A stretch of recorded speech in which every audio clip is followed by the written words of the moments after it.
नमस्कार।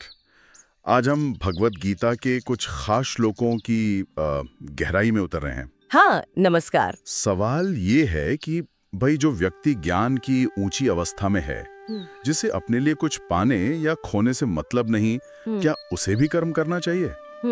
और समाज के लिए कर्म का क्या रोल है? जैसे गीता में लोक संग्रह कहा गया है। हाँ, बिल्कुल। हमारे पास गीता के 3 अध्याय के कुछ श्लोक हैं। देखते हैं इनमें क्या विचार हैं। चलिए शुरू करते हैं। तो पहला सवाल यही उठता है, अगर कोई पूरी तरह से अपने आप में खुश है, आत्मसंतुष्ट है, तो फिर उसे कुछ करने की जरूरत क्या है? कर्म क्यों करें वो? सही सवाल है। श्लोक 17-18 में कुछ ऐसा ही कहा गया है ना, कि जो आत्मा में ही खुश है, तृप्त है, संतुष्ट है, हाँ, उसके लिए कोई ड्यूटी, कोई कर्तव्य बचता ही नहीं। मतलब न करने से कुछ फायदा, न करने से नुकसान, ऐसा। हाँ, और वो किसी पर निर्भर भी नहीं है अपने किसी मतलब के लिए। बिल्कुल। पर यहाँ एक पेंच है। अच्छा, क्या गीता फौरन ये भी बताती है कि ऐसे ज्ञानी बहुत कम होते हैं, रेयर। और फिर देखिए, बात फौरन पर्सनल लेवल से हटकर सोशल लेवल पर आ जाती है। सोशल लेवल पर मतलब लोक संग्रह। हाँ, फोकस व्यक्ति के अपनी मुक्ति से हटकर समाज के क्या कहते हैं रख रखाव, उसकी भलाई पर चला जाता है। ये इंटरेस्टिंग मोड है। अच्छा, तो ज्ञानी की अपनी स्थिति ठीक है, पर समाज के लिए उसे कुछ करना है। हाँ, यहीं पर शायद वो निष्काम कर्म वाली बात आती है, श्लोक 19-20। एकदम सही पकड़ा। वहीं पर आते हैं, आसक्ति छोड़कर, मतलब फल की इच्छा किए बिना अपना कर्तव्य करो। फल की इच्छा के बिना। हाँ, क्योंकि ऐसे बिना अटैचमेंट वाले कर्म से ही परम सिद्धि यानी परमात्मा तक पहुंच सकते हैं। उदाहरण भी है शायद जनक का। बिल्कुल, राजा जनक, वो ज्ञानी थे, राजा भी थे। उन्होंने कर्म से ही सिद्धि पाई। हाँ, वो तो राजा थे, राजकाज तो करना ही था, पर ज्ञानी होते हुए भी किया, लोक संग्रह के लिए। बिल्कुल, समाज की व्यवस्था बनी रहे, इसलिए ये बड़ा पॉइंट है। तो इसका मतलब ये हुआ कि जो लोग श्रेष्ठ हैं समाज में, हाँ, लीडर हैं, उनके कामों का असर ज्यादा होता है। निश्चित रूप से। श्लोक 21-22 इसी पर है। श्रेष्ठ पुरुष जैसा करता है, बाकी लोग भी वैसा ही करने लगते हैं। हाँ, वो ट्रेंड सेटर बन जाते हैं एक तरह से। सही कहा। वो जो स्टैंडर्ड सेट करते हैं, दुनिया उसे फॉलो करती है, तो जिम्मेदारी बढ़ जाती है। और देखिए, कृष्ण खुद अपना उदाहरण देते हैं। कहते हैं, भाई देखो, तीनों लोकों में मेरे लिए ना कुछ करना बाकी है, ना कुछ पाना बाकी है। कुछ भी नहीं। फिर भी मैं कर्म में लगा रहता हूँ। जरा सोचिए, कितना पावरफुल तर्क है ये। ये तो है।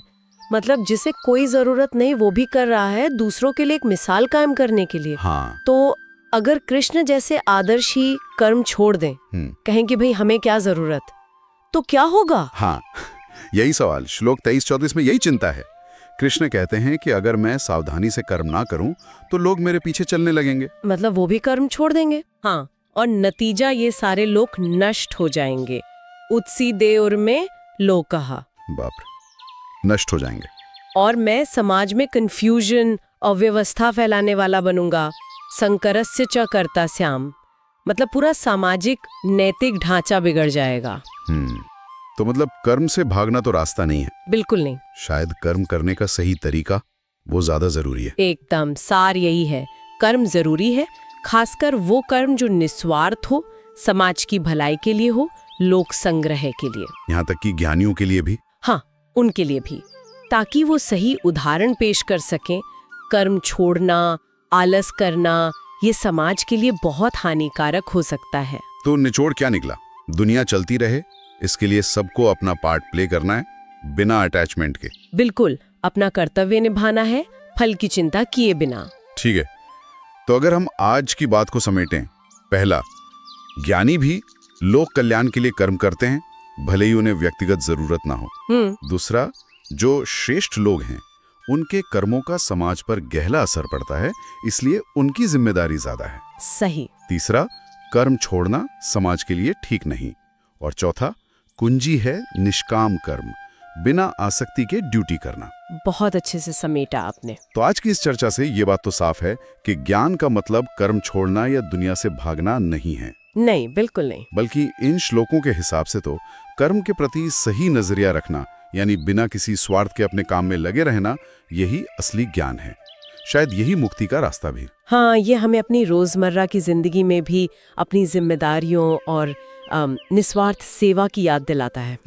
और जाते जाते श्रोताओं के लिए एक सवाल छोड़ जाती हूँ। जरूर। ये जो लोक संग्रह का विचार है, समाज कल्याण के लिए निस्वार्थ कर्म, ये प्राचीन विचार आज की इस कॉम्प्लेक्स दुनिया में कितना रेलेवेंट है? अच्छा सवाल। चाहे वो लीडरशिप हो, सोशल रिस्पॉन्सिबिलिटी हो या फिर पर्यावरण जैसे बड़े मुद्दे, कैसे ये सिद्धांत हमें आज की चुनौतियों से निपटने में मदद कर सकता है, इस पर सोचा जा सकता है। जरूर सोचा जा सकता है। बहुत अच्छा विचार।